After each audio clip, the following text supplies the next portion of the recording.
नाज़रीन अस्सलाम वालेकुम। सियासत टीवी के खुसूसी प्रोग्राम ब्रेकिंग न्यूज़ में आपका खैर मकदम है। मैं मोहम्मद रियाज अहमद और मेरे दोस्त अशर यासिर। शुक्रिया।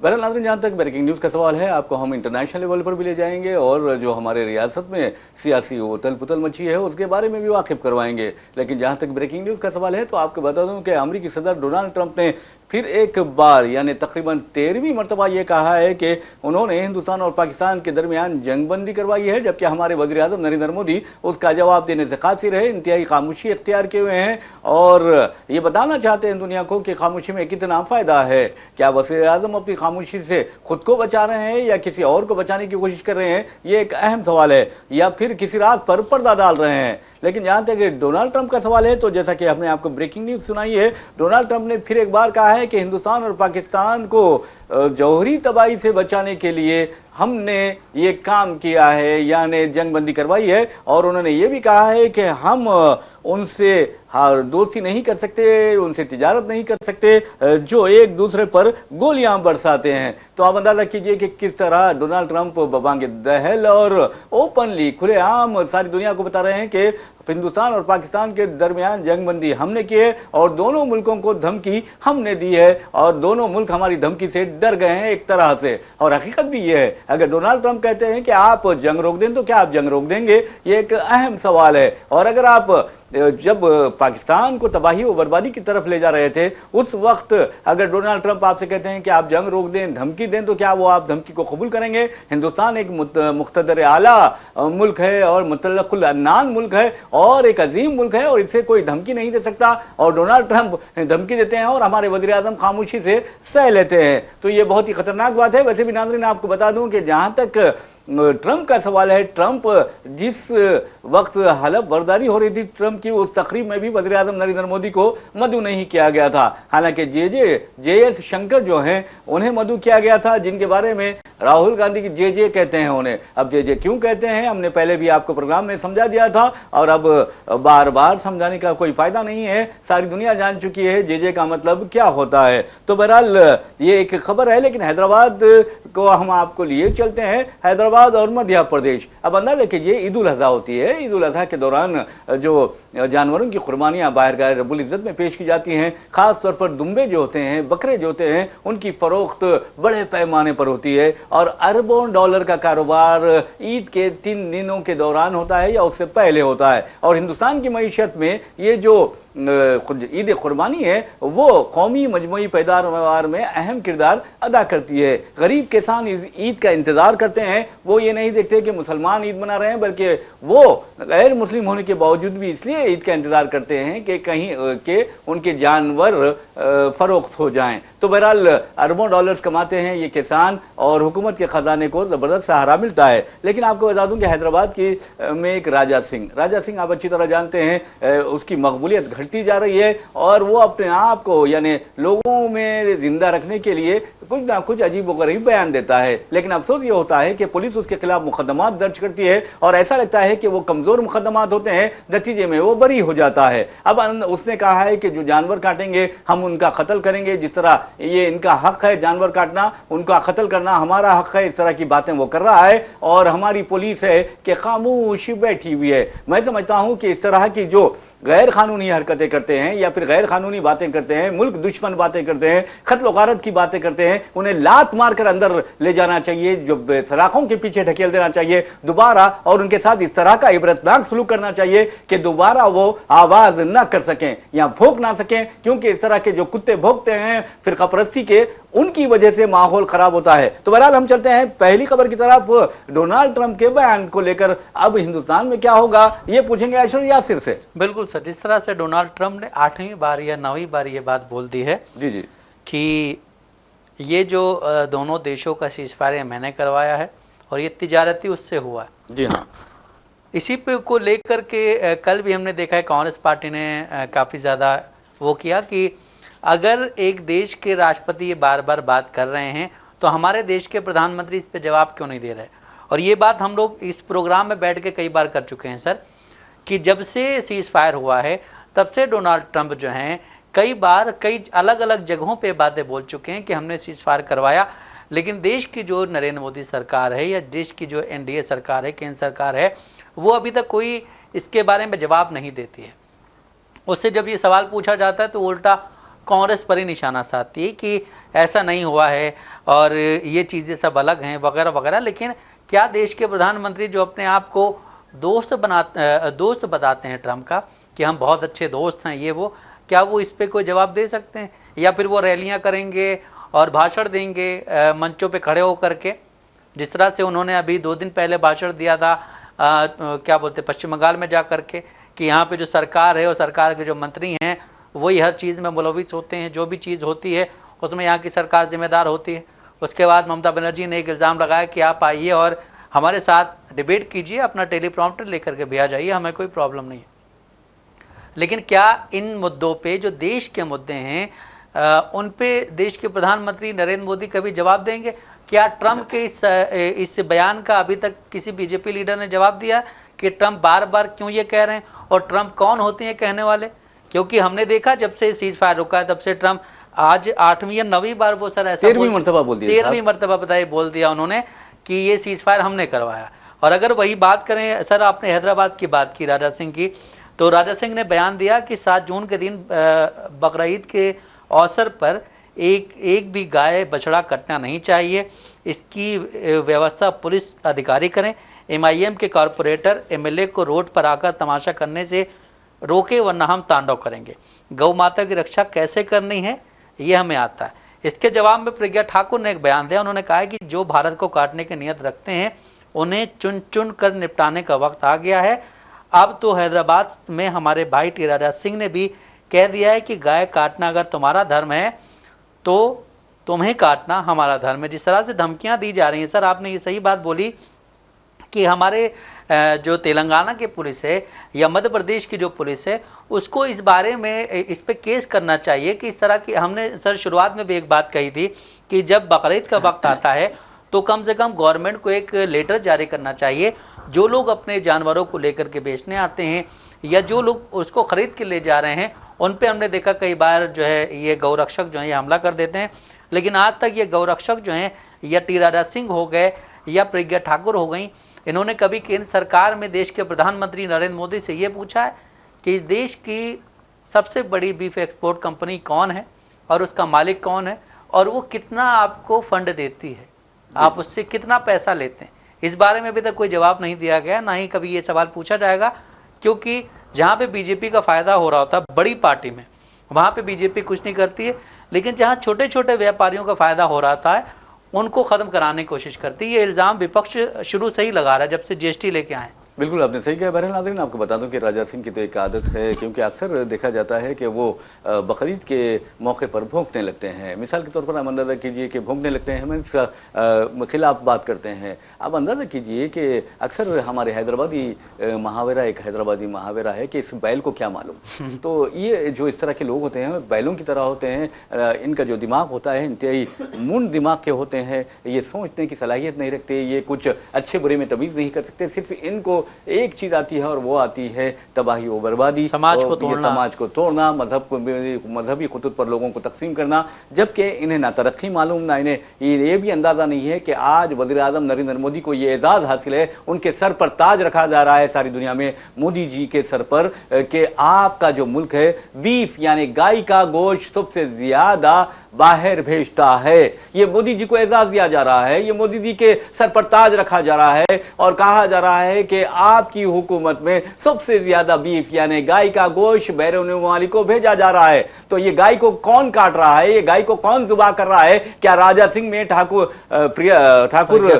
प्रिया सिंह ठाकुर में क्या हिम्मत है कि वो मोदी जी से सवाल करे कि आप आखिर किस बात के लिए इजाजत दे रहे हैं गायों को जुबा करने की, और क्यों बीफ सारी दुनिया में हिंदुस्तान से भेजा जा रहा है? ये ओपन यानी सीक्रेट है, कोई ऐसा खुली बात है? तो बीजेपी कायदीन जो ज़बीहा गाओं के खिलाफ बातें करते हैं, बकवास करते हैं, भोंकने लगते हैं ऐन ईद के मौके पर, क्या उनमें हिम्मत है, क्या उनमें जुर्रत है? अगर वो मर्द है तो फिर वज़ीर आज़म नरेंद्र मोदी से पूछें कि आखिर बीफ हिंदुस्तान से क्यों जा रहा है? सबसे ज्यादा बीफ हिंदुस्तान से जाता है। और जो कंपनीज हैं वो किसके हैं? कोई किसी मुसलमान की कंपनीज नहीं है, ये फैक्ट्रीज नहीं है जो बीफ या गायों को काटते हैं, वो गैर मुस्लिमों के। क्या वजीर आजम नरेंद्र मोदी में इस बात की हिम्मत है, वजीर दाखिला अमित शाह में इस बात की हिम्मत है कि वो इनके खिलाफ कार्रवाई करें? नहीं करेंगे, क्योंकि आपका खजाना खाली हो जाएगा, खजाने पे असर पड़ेगा। तो बहरहाल राजा सिंह जिस तरह गायों को और बैलों को कसा जाता है, मैं समझता हूं कि कानून की जो एजेंसियां है निफाज कानून की,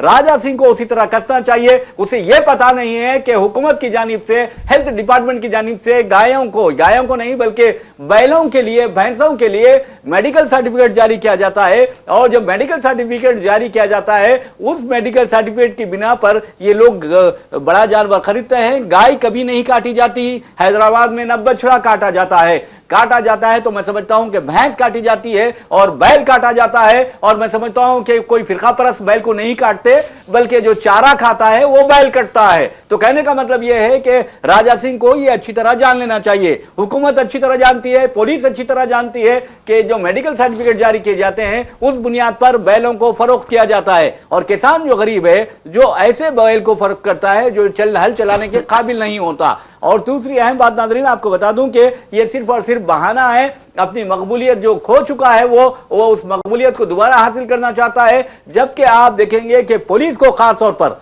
खामोश नहीं बैठा रहना चाहिए। पुलिस को ये मारने और मरने की बातें कर रहा है, ये कत्ल गारतगिरी की बातें कर रहा है, ये धमकियां दे रहा है। तो ऐसे में क्या पुलिस का फर्ज नहीं बनता, हुकूमत का फर्ज नहीं बनता? तो उल्टा चोर कोतवाल को डांटे के मुतरादिफ राजा सिंह चीफ मिनिस्टर रेवंत रेड्डी को और डीजीपी को मजहब उनका धर्म याद दिला रहा है और कह रहा है कि गायों को काटना हमारे मजहब में पाप है और 7 नस्लों तक उसका अजाब जो है पीछा करता रहेगा। अरे ये गाय बैल की बातें कर रहा है, ये कि आप अंदाजा कीजिए, बैलों को काटा जाता है, गाय को कभी नहीं काटा जाता है और बछड़े को कभी नहीं काटा जाता। ये देखने की जरूरत है। सर बिल्कुल, जिस तरह आपने अभी बात की है कि देश इस वक्त जो है देश में कई मैंने अक्सर देखा है सर कि जब ईद उल अजहा का वक्त नज़दीक आता है तो कई ऐसे जिसे बोलते हैं बरसाती मेंढक जो पीले वाले निकलते हैं, वो ऐसे निकल के आते हैं और अपनी मकबूलियत दोबारा से वो करने के लिए, जिस तरह हमने देखा बहुत से कुछ ऐसे ऑर्गेनाइजेशंस हैं जो कुछ बकरों को खरीद लेते हैं। नहीं, अगर राजा सिंह में दम है तो जाओ, जाके धरना जो अलकबीर को बंद कराओ। वही तो मैं कह रहा हूं सर कि अभी तक राजा सिंह या प्रज्ञा ठाकुर, जिनको बीजेपी ने बाहर कर दिया, एनआईए ने उनको जो है क्या बोलते सजा देने के लिए लेटर भेज दिया है और जो है क्या बोलते जुलाई में उस पर जो है सज़ा मुकर्रर की जाएगी, ऐसा सामने आया है। इन लोगों को बीजेपी ने साइड कर दिया है, लेकिन ये इस तरह की भाषाएं बोल के फिर से ये चाह रहे हैं कि हमें उतनी मकबूलियत मिले, हम जो है फिर वहाँ पे पहुँचे। लेकिन इन लोगों में इतनी ताकत नहीं है कि जाके देश के प्रधानमंत्री, देश के गृह मंत्री से पूछ सकें कि हिंदुस्तान की सबसे ज़्यादा बीफ एक्सपोर्टिंग कंपनी कौन सी है, उसका मालिक कौन है, उससे हमें कितना चंदा आता है। अभी हमने देखा कि 2 दिन पहले एक वीडियो जारी हुआ जिसमें कोई वो यहाँ का नहीं विदेश का, जिसमें लिखा हुआ है इंडियन बीफ। जी हाँ, एक्सपोर्ट करके। अरे आप मिडिल ईस्ट का दौरा कीजिए, आपको अंदाजा होगा कि हर तरफ इंडियन बीफ मिलेगा। आप जाइए अफ्रीकन कंट्रीज में जाइए, इंडियन बीफ मिलेगा। आप यूरोपियन कंट्रीज में जाइए, इंडियन बीफ मिलेगा। क्या वहां जाकर ये रुका सकेगा? नहीं सर, क्योंकि उससे फायदा हो रहा है ना आपको। जी जी। अभी गौ रक्षा के नाम पे आपने बहुत सारे वो खोल दिए हैं जिसमें गायों को लेके आया जाता है, गायों पे एक स्टिकर लगाया जाता है जिससे वो कहीं जा रही तो पता चले। लेकिन वही गाय जब बीमार होती तो उनका क्या किया जाता है ये अभी तक सामने नहीं आया। जीपीएस जो लगा है, जी जीपीएस लगाया हुआ, जब वो बीमार हो जाती हैं तो उनको साइड में छोड़ दिया जाता है। और ये भी कई जगह से वीडियोस खबरें बाहर आई हैं कि उन गायों को बैक एंड से बेच दिया जाता है। बहरहाल इस तरह के जो लीडर बात कर रहे हैं उन्हें गाय का पेशाब और गोबर खिलाना चाहिए खाने की बजाय। और मैं समझता हूं कि अगर वो गोबर और पेशाब पीने लगेंगे और गोबर खाने लगेंगे तो उनकी जो अकल है वो ठिकाने आएगी। उनके अंदाजा होगा कि उनकी जो बीमारियां हैं, फिरका परस्ती की बीमारी है और चीखने चिल्लाने की जो बीमारी है वो दूर हो जाएगी। और खासतौर पर बकवास की जो बीमारी है मुसलमानों के खिलाफ, वो बीमारी खत्म हो जाएगी। कोविड में भी ये कहा गया था कि गाय का गोबर लगाने से आपको कोरोना नहीं होगा। और उसके बाद हमने देखा कई लोगों ने उस गोबर को लगाया। अभी भी कई लोग ऐसे, एक बीजेपी के लीडर हैं जिन्होंने कहा है कि मैं जो है ताकत के लिए जो है गौमूत्र पीता हूं, लेकिन उनको पिलाया नहीं गया। पता नहीं वो पीते हैं या उन्होंने सिर्फ जनता को वलगराने के लिए ऐसी बातें। बीजेपी के लीडर्स अगर कोई बात कहते तो उस पर आंख बंद करके भरोसा नहीं करना चाहिए। और वो चीज़ सामने करवा के देखनी चाहिए कि आप ये काम कर रहे हैं या सिर्फ हमें बता ही रहे हैं बस। बहरहाल नाज़रीन, आपको बता दें कि जहाँ तक इस तरह की मुनाफरत का सवाल है, ये बहुत बुरी बात है, हिंदुस्तान के लिए नुकसानदायक है। फिल वक्त हिंदुस्तान एक संगीन दौर से गुजर रहा है। पाकिस्तान और के साथ जो हमारी कशीदगी है, आप देखेंगे कि किस तरह पाकिस्तान ने दहशतगर्दी का irtikab किया और पहलगाम में 26 बेकसूर इंसानों को कत्ल किया। उसके बाद पाकिस्तान के हमलों में पूंछ में 16 बेकसूर इंसान शहीद होते हैं और उसका जवाब देने के बजाय आप देखेंगे कि हुकूमत अजीब व गरीब तरीक़े इख्तियार करती है। कांग्रेस पूछ रही है आखिर जंगबंदी क्यों करवाई गई है, जबकि आप कह रहे हैं कि हमने पाकिस्तान में दहशतगर्दों के 9 मुकामात पर दहशतगर्दों के बेतहाशा तरबियती मराकज़ को तबाह व बर्बाद कर दिया और वहाँ 100 से ज़ायद दहशतगर्द मारे गए। तो फिर आपने क्यों जंगबंदी रोकी, जंगबंदी की या पाकिस्तान के साथ जंगबंदी की मामलत की? अब इस सिलसिले में जैसा कि मैंने आपको पहली खबर बताई है कि डोनाल्ड ट्रंप चीख चीख कर कह रहे हैं कि जंगबंदी मैंने कराई, वरना ये दोनों ममालिक जौहरी तबाही के दहाने पर पहुँच गए थे और ऐसा लग रहा था कि जौहरी तबाही यकीनी हो जाएगी। तो इसका मतलब ये हुआ कि डोनाल्ड ट्रंप हिंदुस्तान और पाकिस्तान को जौहरी तबाही से बचाने में कामयाब हो गए। लेकिन क्या हमारा मुल्क दुनिया का सबसे बड़ी जमहूरियत नहीं है, दुनिया की सबसे बड़ी आबादी वाला मुल्क नहीं है,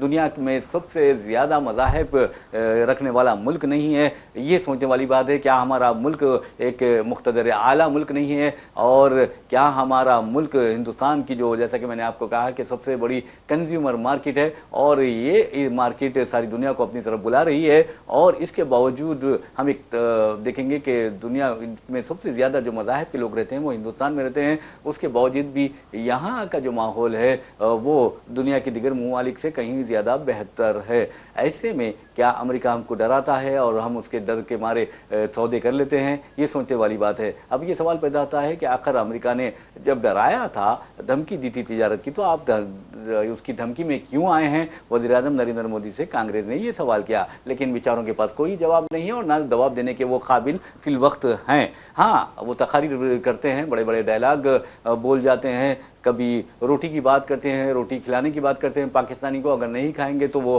कहते हैं कि मेरे पास तो गोली है। तो ये जो चीज़ें हैं वो सिंदूर, जी सिंदूर, अब तो सिर उनके रगों में सिंदूर भी दौड़ने लगा है। अब वो सिंदूर को सारे हिंदुस्तान में तकसीम करना भी चाहते हैं। बहुत अच्छी बात है, इसका भी अब वो सियासी फायदा उठाना चाहते हैं। लेकिन अभी ये खबर आई सामने कि ये जो खबरें चलाई गई हैं कि घर घर सिंदूर बांटा जाएगा 9 जून से। बीजेपी ने खुद ही ये बोला है कि ये खबर झूठ है। दैनिक भास्कर की कटिंग उन्होंने शाया की है, उसमें कहा गया है कि ये खबर झूठ है, ये सिर्फ मनगढ़ंत कहानी है। जी जी, बहरहाल इस तरह की कहानियां खुद पैदा की जाती हैं। और पहले जो है आप ये देखिए कि दरबारी मीडिया के जो एंकर्स हैं वो इस पे डिबेट कर रहे हैं। वो कह रहे हैं क्यों नहीं होना चाहिए, लेकिन अब ये भी कहा जा रहा है कि ऐसी चीज़ें नहीं होंगी।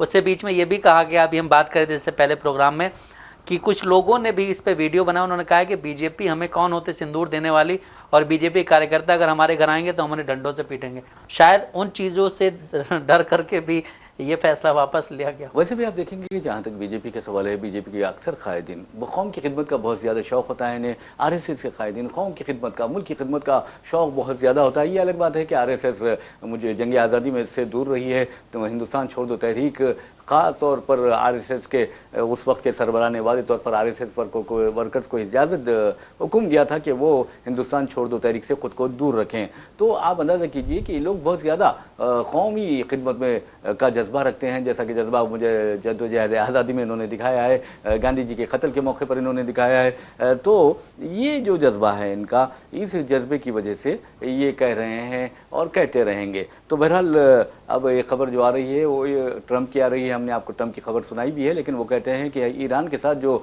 हमारा माहिदा है या हमारी बातचीत है अच्छी, यानी उसके ये पेशरफ्त हुई है, अच्छी खासी पेशरफ्त हुई है और उम्मीद है कि वो माहिदा हो जाएगा। और ट्रंप ने, आप अंदाज़ा कीजिए कि इंसानियत जब मर जाती है तो अजीब व गरीब बातें करने लगते हैं लोग। आप अंदाज़ा कीजिए कि किस तरह गज़ा में इसराइल ने कत्ल गारतगिरी की और फ़लस्तीनियों की नस्ली तत्हीर की। हज़ारों की तादाद में, हज़ारों नहीं बल्कि लाखों की तादाद में फ़लस्तीनी माजूर हो चुके हैं। और हद तो यह है कि 70,000 से लेकर 1 लाख तक फ़लस्तीनी जाम शहादत नोश कर चुके हैं और ये मेहरबानी है अमेरिकी हुकूमत की और इसराइल के दरिंदगी की। तो बहरहाल अमेरिका इसराइल की पूरी सरपरस्ती कर रहा है और इसराइल दहशतगर्दी में तमाम रिकॉर्ड तोड़ते जा रहा है। यहाँ तक इंसानियत के खिलाफ जो रिकॉर्ड सब तक जालिमों ने बनाए हैं वो रिकॉर्ड इसराइल ने तोड़ दिए हैं और उसकी सरपरस्ती कर रहा है अमेरिका। अब अमेरिका का कहना है कि इसराइल और हमास के दरमियान जंगबंदी हो जाएगी। दूसरी तरफ इसराइल ने धमकी दी है कि अगर हमास अमेरिकी खासिद ने जो जंगबंदी की शराइत पेश की है उसे कबूल नहीं करेगा और कबूल नहीं करके जंगबंदी नहीं करेगा तो फिर गजा को हमेशा के लिए तबाह व बर्बाद कर दिया जाएगा। अब अंदाजा जी कीजिए कि तबाही व बर्बादी की कौन बातें करता है? शैतान बातें करता है, इंसान कभी बात नहीं करता। लेकिन सर जिस तरह से हम देख रहे हैं कि वहाँ के जो सहायता के लिए चीज़ें भेजे गए उन्हें भी रोका जा रहा है। जी हाँ, बॉर्डर से अंदर नहीं जाने दिया गया। उसके बाद फिर अभी हमने देखा कि जिस तरह से नेतन्याहू का एक वीडियो वायरल हुआ, उन्होंने बोला कि हमने यहाँ पे कब्जा कर लिया, हम यहाँ पे एक नई तरह से चीज़ें शुरू करेंगे। उसके बावजूद वहाँ पे अभी हमने ये भी देखा है कि बहुत सारी ऐसी गाड़ियाँ थीं, टैंकर्स थे जिनमें इजरायली झंडे लगे हुए थे, उन टैंकरों को बर्बाद कर दिया वहाँ के लोगों ने, ख़त्म किया है। वहाँ के जो झंडे लगे हुए थे उन झंडों को उतार के फेंका है। तो जिस तरह से वहाँ पे जो ये फैली हुई चीज़ें हैं, इस वक्त सबसे ज़्यादा परेशानी में वही लोग जी रहे हैं। और इसमें यह भी कहा गया है कि इज़राइल पे बहुत से ऐसे लोग हैं जो नहीं बोल रहे हैं, बहुत से ऐसे ममालिक हैं जो नहीं बोल रहे हैं, उनको बोलना चाहिए, उन्हें आगे आना चाहिए। क्योंकि हम देख रहे हैं कि हिंदुस्तानी पूरी दुनिया में तकरीबन 57 से 58 ममालिक ऐसे हैं जो मुस्लिम ममालिक हैं। उनमें से काफ़ी सारे ऐसे हैं जो बहुत ही पावरफुल ममालिक हैं, लेकिन वो इस पे आवाज़ नहीं उठा रहे हैं। उन्हें आवाज़ उठानी चाहिए। अभी ट्रम्प कहते सऊदी अरबिया या फिर बहुत सारी चीज़ें हुई थी, क्या इस मामले पे आवाज़ नहीं उठानी चाहिए? इस मामले पे आप बोल सकते हैं कि एक जगह को आप इस तरह से क्यों बर्बाद कर रहे हैं? जब सीज़ फायर का ऐलान हुआ था पहले, उसके बावजूद हमने देखा था कि किस तरह से इजराइल की तरफ से सीज़ फायर का उल्लंघन किया गया था। कई बार गोलीबारियाँ हुई हैं, कई जो है मिसाइलें दागी गई, बहुत सारी चीज़ें हुई हैं, लेकिन उन सब चीज़ों पे बात करने वाला कोई नहीं है। सर, यूएनओ कह रहा है कि हमारे पास फंड नहीं है। हम जो है अपने जो लोग हैं उनको जो है क्या बोलते हैं नौकरी से निकाल रहे हैं, तकरीबन 7,000 लोगों को, और ये फंड ना देने में सबसे ज़्यादा अमेरिका आ गया। और अमेरिका अगर इस तरह से सुपर पावर है तो यूएनओ को फंड क्यों नहीं दे रहा? जो वहाँ से आना होता है, चाइना से आना होता है, वो लोग अभी तक फंड नहीं दे रहे हैं। चाइना का कम है लेकिन ये क्या बोलते हैं अमेरिका का बहुत ज़्यादा। तो यूएनओ किस तरह आवाज़ उठाएगा वहाँ पे? बिल्कुल आपने सही कहा। बहरहाल नाज़रीन, एक और खबर की जानिब चलते हैं और आपको बता दें कि मिस वर्ल्ड का जो मुकाबला हो रहा है उसका ग्रैंड फिनाले जो है आज हाईटेक सेंटर एग्जीबिशन हैदराबाद में मुनक़िद हो रहा है, शाम में होगा। तो बहरहाल आप देखेंगे कि हैदराबाद एक आलमी नक्शे में पहले से ही मौजूद है। हुज़ूर निज़ाम नवाब निमीर उस्मान अली खां बहादुर को लेकर, उनकी दौलत को लेकर, साथ ही चार मीनार को लेकर, मक्का मस्जिद को लेकर आप अंदाज़ा कर सकते हैं कि हैदराबाद, तेलंगाना, आंध्र प्रदेश, जो हैदराबाद दक्कन के हिस्से हुआ करते थे, वो तमाम के तमाम आलमी नक्शे में मौजूद है। तो बहरहाल ये खबर थी। और एक खबर आपको ये बता दें, क्योंकि लालच बहुत बुरी चीज़ है, तो एक हैदराबाद में आजकल आप देखेंगे कि ट्रेडिंग स्कैम्स बहुत ज़्यादा हो रहे हैं और ख़ास तौर पर इसलिए हो रहे हैं कि लोग सादा लूह होते हैं और वो बड़ी आसानी से धोखेबाजों का शिकार हो जाते हैं। मिसाल के तौर पर अगर कोई कहता है कि आपका वजीफ़ा हो गया है, आप वजीफ़ेयाब है, आपको जो रकम मिली है आफ्टर रिटायरमेंट, वो रकम आपकी क्या कीजिए, इन्वेस्ट कर दीजिए, हम आपको इसका दुगना फ़ायदा देंगे। और बेचारे लालच में आ जाते हैं और पैसे जमा करवा देते हैं। तो ऐसा ही एक वाक़या आपको बता दूँ कि अब पेश आया है। एक रिटायर्ड सरकारी मुलाजिम ने अपने 61,95,000 रुपये एक ट्रेडिंग कंपनी को में इन्वेस्ट किए थे और नतीजा ये निकला कि वो फ्रॉड करके भाग गई है। तो इस तरह के जो वाक़यात होते हैं बहुत ही ख़तरनाक होते हैं। आप देखेंगे नौहरा शेख मजहबी लिबादा ओढ़कर किस तरह लोगों को लूटा जाता है, उन्होंने बता दिया है। तो कहने का मतलब ये है कि अगर आप में पूरी सलाहियत है, आप उस कंपनी चला सकते हैं तो ज़रूर चलाइए, लेकिन आप लोगों को धोखा देने के लिए या फिर चंद दिन तक तो फ़ायदा देते हैं, मुनाफा देते हैं, उसके बाद फिर राफरार इख्तियार करते हैं, तो इससे कई लोगों की ज़िंदगियाँ तबाह हो जाती हैं। सर, फ्रॉड से एक तो पहली बात ये है कि हिंदुस्तान में बेरोज़गारी इतनी ज़्यादा है, उसमें फ़्रॉड बहुत बढ़ रहे हैं, नो डाउट। और इस पे भी हालांकि गवर्नमेंट काम कर रही है, कि ऐसे ऑर्गेनाइजेशन हैं जो साइबर उस पर काम कर रहे हैं। लेकिन अभी हाल ही में एक बात सामने आई थी लास्ट ईयर कि एक जगह यहाँ पे टोली चौकी में एक कुर्बानी के पोस्टर्स लगाते थे वो, और उन्होंने जो है पोस्टर्स लगाए, लोगों ने पैसा दिया, उसके बाद वो भाग गए। तो आप इस तरह देखिए कि आपने इस तरह बोला अभी मजहबी लिबादा ओढ़ के किस तरह से लोगों को बेवकूफ़ बनाया जाता है। तो ये चीज़ें चलती आ रही हैं और इन पे राज्य सरकार भी है और केंद्र सरकार भी है शिकंजा कस रही हैं। लेकिन प्रॉब्लम ये है कि लोग बहुत मासूम हैं, लोग इन सब चीज़ों से अवेयर नहीं है, बैठे बैठे आपके साथ जो है फ्रॉड हो जाता है। लालच के में आना बहुत बुरी बात है। आप लालच में आइए मत, तो आप धोखेधड़ी का शिकार नहीं होंगे। नहीं, लालच में आना सर, उसके बाद कुछ ऐसी चीज़ें भी आपको बताई जाती हैं जिससे आप नो डाउट बहुत जल्दी वो हो जाते हैं कि नहीं हम ये कर लेंगे। उसके बाद हम अभी मेरे साथ ही, हमारे दोस्त के साथ ही एक वाक़या हुआ था जिसमें हमारे साथ ही बैठे हुए थे और किसी ने कुछ उनको मैसेज किया, उन्हें लगा कि ये मेरा दोस्त है, तो उन्होंने कहा लैपटॉप मैं बेच रहा हूँ ये वो, उन्होंने 5,000 रुपये उसे दे दिए और उसके बाद पता चला कि फ्रॉड था। वो बैठे बैठे आधे घंटे में चीज़ें हो गई हैं। तो ये चीज़ें सर इसमें लालच भी है नो डाउट, क्योंकि आपको एक 25,000 का लैपटॉप अगर कोई 5,000 रुपये में दे रहा है तो वो हालांकि गड़बड़ है, लेकिन फिर भी लोग जो है बहुत जल्दी चीज़ें इतनी जल्दी समझ नहीं पाते हैं। रीज़न ये है कि लोग इन सब चीज़ों से अवेयर नहीं हैं।